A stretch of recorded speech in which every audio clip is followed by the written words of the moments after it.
Hello student, मैं doctor Arvinder Kaur BEd की online video classes में आप सभी का बहुत बहुत स्वागत करती हूँ।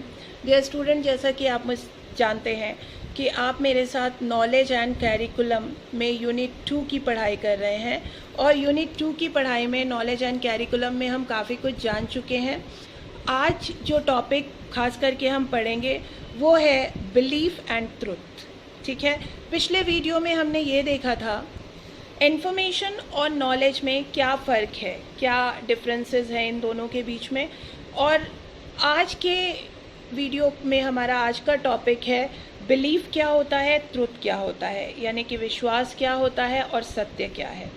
तो आज हम इसको जानने की कोशिश करेंगे और इसके नोट्स जो हैं वो मैं अलग से आपको पीडीएफ की फ़ाइल में दे दूंगी। और ये पीपीटी की फ़ाइल जिससे मैं आज आपको समझा रही हूँ, इससे आप इन दोनों के बीच के फ़र्क को समझें, इन दोनों के मीनिंग को समझें। और इसके अलावा अगर कोई भी परेशानी आपको हो तो आप मेरी ऑनलाइन इवनिंग की क्लासेस ज्वाइन करें और अपने सवाल मुझसे करें। पीडीएफ फाइल में जो आपको नोट्स दिए जाएंगे उनको आप अपनी कॉपी में नोट्स बना करके रखें और उसे टाइम टू टाइम चेक करवाते रहें। चलिए स्टार्ट करते हैं हमारा आज का topic belief and truth. Dear student, आपको पता है कि नॉलेज एंड कैरिकुलम पार्ट 1 का हमें सेकेंड यूनिट पढ़ना है और इसमें हमारा आज का टॉपिक है बिलीफ यानी कि faith and truth of knowledge and education. आज हम पढ़ेंगे बिलीफ, जिसको हम फेथ भी कहते हैं, belief and faith and truth of knowledge in education. Belief and faith एक ही चीज़ है, तो belief and faith and truth of knowledge in education. चलिए स्टार्ट करते हैं। डियर स्टूडेंट, इसको स्टार्ट करने से पहले मैं आपको कुछ एक नॉर्मल सवाल करती हूँ। ये सारे सवाल आपके एग्ज़ाम में भी आ सकते हैं और ये सारे सवाल अगर आप जानेंगे तो इन चीज़ों को समझने में आपको काफ़ी आसानी होगी। कैसे सवाल आते हैं या किस तरह के सवाल इसमें हो सकते हैं, जैसे विश्वास और सत्य के बारे में आप क्या जानते हैं, what do you know about faith and truth. दूसरा हो सकता है कि विश्वास और सत्य में क्या संबंध है, what is the relationship between faith and truth. तीसरा हो सकता है विश्वास और सत्य में क्या अंतर है, मतलब what is the difference between faith and truth. ठीक है, तो आइए सबसे पहले हम जानते हैं या समझते हैं फेथ यानी कि बिलीफ। ठीक है, फेथ बिलीफ, विश्वास ज्ञान का ही एक रूप है।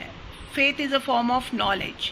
अनुभवों और चिंतनों के आधार पर जो निश्चित विश्वास बन जाते हैं उन्हें ज्ञान कहा जाता है।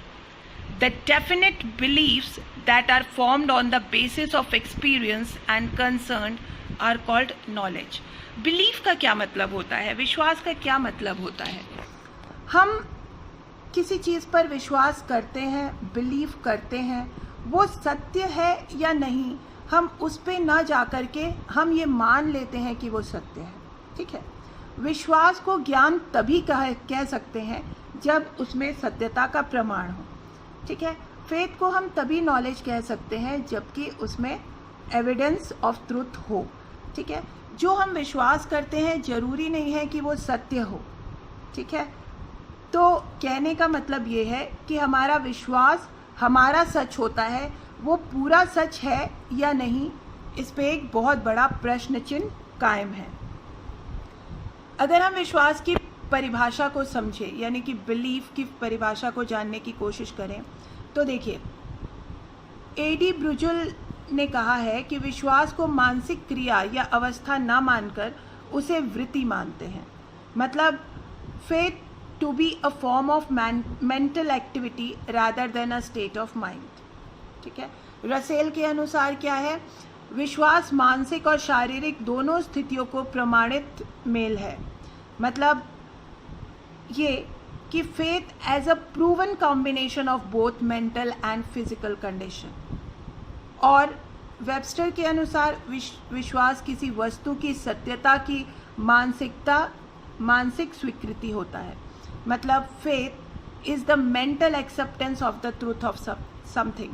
हम किसी भी चीज़ को जब दिमागी तौर पर मान लेते हैं कि वो सच है तो उसे हम विश्वास कहते हैं या उसे हम बिलीफ कहते हैं। इसकी क्या विशेषता होती है?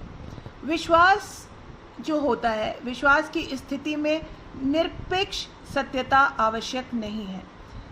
Absolute help is not necessary in the event of faith. विश्वास एक प्रकार की मानसिकता है, ये एक तरह का हमारा माइंडसेट है। हमें लगता है, जैसे सपोज करो आप अपने धर्म पे विश्वास करते हो, ये आपका माइंडसेट है, आप मानते हैं कि भगवान है, ठीक है, तो ये आपका माइंडसेट है, बट उसको आप प्रूफ नहीं कर सकते, उसका आप एविडेंस नहीं दे सकते, तो वही विश्वास होता है। विश्वास एक प्रकार की मानसिकता है, is a type of mindset.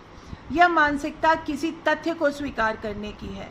This mentality is about accepting a fact. हम किसी भी तथ्य को, किसी भी फैक्ट को जब हम मान लेते हैं तो वो हमारा विश्वास होता है। डियर स्टूडेंट, आइए इसको और थोड़ा सा कंफर्म करते हैं और थोड़ा सा इसको डिटेल में जानते हैं। आपके टेक्स्ट बुक के अनुसार, आपकी टेक्स्ट बुक में जो थ्योरी है उसके अनुसार हम फेथ को जानने की कोशिश करते हैं, बिलीफ को जानने की कोशिश करते हैं।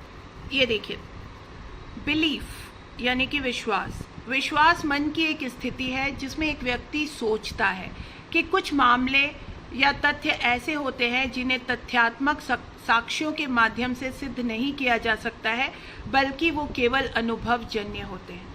कहने का मतलब ये है कि बिलीफ यानी कि विश्वास का मतलब ये है कि उसे प्रूफ करना ज़रूरी नहीं है, बस हमने मान लिया अपने अनुभव के अनुसार, अपने अनुभव के आधार पे हमने मान लिया कि ये सत्य है, तो वो हमारे लिए सत्य हो जाता है। विश्वास के रूप में वही प्रस्तुत किया जाता है। इसके लिए तथ्यों का सही या गलत होना बिल्कुल अर्थहीन हो जाता है। मतलब उसके लिए ये ज़रूरी नहीं है कि हम प्रूफ ला के देंगे तभी वो मानेंगे। वो जो मान लिया है, जो हमारा माइंडसेट है, उसे हम बिलीफ या विश्वास कहते हैं, ठीक है। इसके डिटेल आपको मैं नोट्स में दे दूँगी, नोट्स आप राइट डाउन कर सकते हैं। उसके बाद ये देखिए कि encyclopedia of religion and ethics में विश्वास को कैसे परिभाषित किया गया है। विश्वास को इस प्रकार परिभाषित किया गया है कि विश्वास आश्वासन अथवा दृढ़ धारणा की मानसिक स्थिति है, या अपने आंतरिक अनुभूतियों के प्रति मन की वो मनोवृत्ति है जिसमें वो अपने द्वारा निर्दिष्ट वास्तविकता को यथार्थ महत्व या मूल के रूप में स्वीकार और समर्पित करता है। कहने का मतलब ये है कि बिलीफ यानी कि विश्वास हमारा एक माइंड स्टेट है।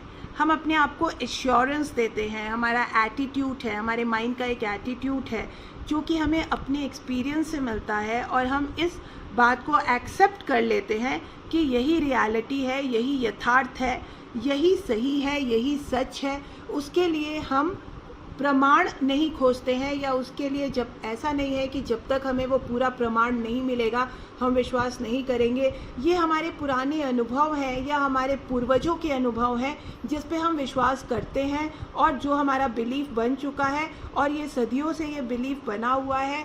हमारा माइंडसेट भी ऐसा है, हम भी इसको ऐसा ही मानते हैं या ऐसे ही जानते हैं। बिलीफ को हम दो पार्ट में डिवाइड करते हैं, दो तरह से हम उसको क्लासिफाई करते हैं, वर्गीकृत करते हैं। सबसे पहला होता है belief in and belief that.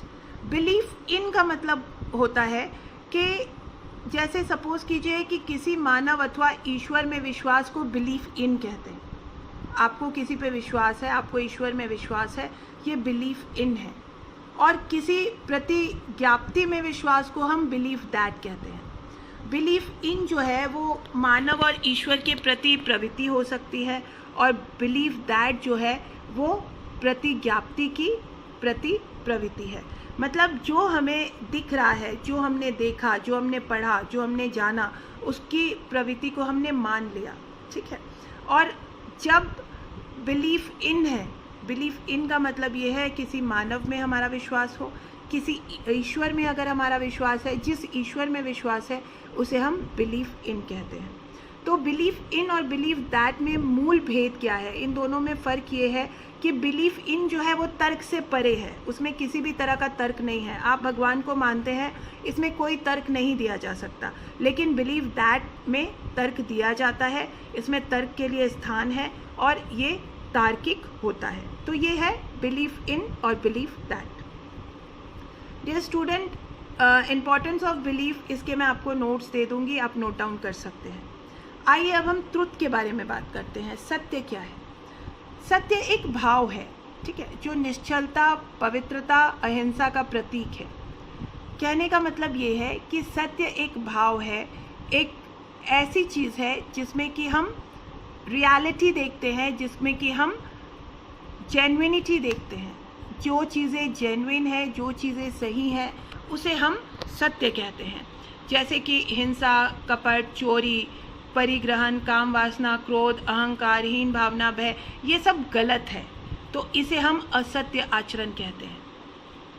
और किसी के प्रति अच्छी भावनाएं रखना, किसी को मोटिवेट करना, ये सब अच्छी चीज़ें हैं। अपनी वाणी में संयम रखना, भाषा में विवेक रखना, ये सब बहुत अच्छी चीज़ें हैं, तो इसे हम ट्रुथ कहते हैं, सच कहते हैं, सत्य कहते हैं। इसकी कई तरह की थ्योरीज होती है। ये थ्योरी भी मैं आपको नोट्स में दे दूंगी, आप नोट्स में लिख सकते हैं। सबसे पहले देखिए कॉरस्पॉन्डेंस थ्योरी। कॉरस्पॉन्डेंस थ्योरी का मतलब होता है अनुरूपता का सिद्धांत। अनुरूपता का सिद्धांत अर्थात अनुरूपता का सिद्धांत एक वास्तुवाद से गठित है और सर्वमान्य है। भारत में दर्शन में प्रत्यक्ष को प्रथम प्रमाण का पद दिया जाता है। कहने का मतलब ये है कि जो हमारे सामने है, जो पदार्थ हमारी इंद्रियों के पास है या हमारी इंद्रियों से होकर के गुजरता है, जो घटनाएं हमारे मन में घटित होती हैं, जो घटनाओं का सिद्धांत स्पष्ट है, उसे हम अनुरूपता का सिद्धांत कहते हैं। अनुरूपता के सिद्धांत के अनुसार हम अपने विचारों और बाह्य स्थिति को समानता से देखते हैं।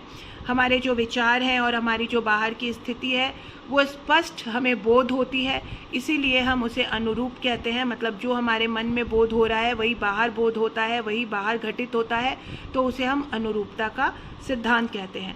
अनुरूपता में यह मान लिया जाता है कि बाहर की स्थिति का ज्ञान हमें पहले से ही होता है, हमें पता होता है कि ये होने वाला है तो ये होता है, ठीक है। और यदि पहले से ज्ञान हो तो निर्णय के सत्य असत्य होने का प्रश्न ही नहीं उठता। हमें पहले से पता होता है कि ये होने वाला है और ये होगा, तो उसे हम अनुरूपता का सिद्धांत कहते हैं। अब आइए अविरोध का सिद्धांत। अविरोध का सिद्धांत आप इसे ऐसे समझ सकते हैं कि अध्यात्मवाद कहता है कि वास्तुवाद के पास इस आपत्ति से बचने का कोई साधन नहीं है, सत्य की मापक की खोज स्वयं अनुभव करनी चाहिए। तो अविरोध क्या कहता है कि अनुभव में आंतरिक अविरोध सत्य की कसौटी है। मतलब सत्य अनेक सत्य वाक्यों का समुदाय है और अविरोध इस विचार को स्वीकार नहीं करता है। सत्य समुदाय नहीं अपितु समग्र है। अविरोध क्या कहता है कि सत्य जो है वो समुदाय नहीं है। ज़रूरी नहीं है कि जो हमें दिखाई देता है, जो हम महसूस करते हैं, जो हमें पता है वही सत्य हो। सत्य बहुत बड़ा है, सत्य बहुत ज़्यादा है। सत्य जो है वो हम जानते भी नहीं हैं, वो हमारी सोच के भी परे है, वो हमारी कल्पना के भी परे है। तो कहने का मतलब ये है, एक एग्जाम्पल दिया हुआ है। कहने का मतलब ये है कि ईंटों के ढेर में से अगर कोई 4 ईंटें उठा ले जाए तो बाकी ईंटों को इसमें कोई आपत्ति नहीं होती। मतलब कि सत्य बहुत बड़ा है। अगर आप थोड़ा सा सत्य जानते हैं तो दूसरे और सत्य को आप मानने से इनकार नहीं कर सकते। उसके बाद जो इसकी थ्योरी होती है वो एक और थ्योरी होती है जिसे हम प्रैग्मेटिज्म कहते हैं। प्रैग्मेटिज्म यानी कि व्यवहारवाद। व्यवहारवाद ये सत्य का तीसरा सिद्धांत है। व्यवहारवाद का जो आधुनिक रूप है ये अमेरिका की देन है। इसमें ये कहा गया है कि वास्तव में व्यवहारवाद कोई सिद्धांत नहीं, ये एक मनोवृत्ति है जो सामान्य से विशेष की ओर, स्थिरता से परिवर्तन की ओर और चिंतन से क्रिया को अधिक महत्व देती है। कहने का मतलब ये है, इसमें हम प्रैक्टिकल एस्पेक्ट को ज़्यादा महत्व देते हैं। इसमें हम इस बात को ज़्यादा महत्व देते हैं कि हम प्रैक्टिकली कितनी चीज़ों को समझ पा रहे हैं और प्रैक्टिकली कौन सी चीज़ें हमारे लिए सही हैं, सच हैं। तो कुल मिलाकर के हम इसका कंक्लूजन इस तरह से समझ सकते हैं कि वास्तव में अनुरूपतावाद, अविरोधवाद और व्यवहारवाद एक ही प्रश्न का उत्तर नहीं बल्कि प्रश्न उत्तर की मांग करते हैं। सत्य से क्या अभिप्रेत है, सत्य और असत्य में भेद करने की क्या कसौटी है। अनुरूपतावाद पहले प्रश्न का उत्तर है, ठीक है, कि सत्य क्या है, और अविरोधवाद जो है, अविरोधवाद और व्यवहारवाद दूसरे प्रश्न का उत्तर है तो जेम्स ने कहा है कि व्यवहार की दृष्टि से जब कोई विश्वास सत्य सिद्ध होता है, जब हम किसी चीज़ पर विश्वास करते हैं और वो सत्य सिद्ध होता है, तो उसके लिए आवश्यक है कि वो उसी के सत्यों से युक्त हो। यह धारणा व्यवहार और अविरोध के निकट ले आती है। ठीक है, मतलब उसी को हम व्यवहार में ले आते हैं और अविरोध में ले आते हैं। तो ये तीनों जो थ्योरीज है, ये तीनों जो विचार हैं, वो एक दूसरे के विरोधी नहीं हैं, बल्कि एक दूसरे के पूरक हैं। सो डियर स्टूडेंट, ये सबका आपको मैं नोट्स प्रोवाइड कर दूंगी। अगर इसे समझने में आपको कोई प्रॉब्लम है, कोई कठिनाई है, तो आप बेझिझक इवनिंग की क्लास में मुझसे जुड़ें और अपने सवाल करें। अब तक के लिए थैंक यू। नेक्स्ट क्लास में हम आगे की और पढ़ाई करेंगे। Thank you so much.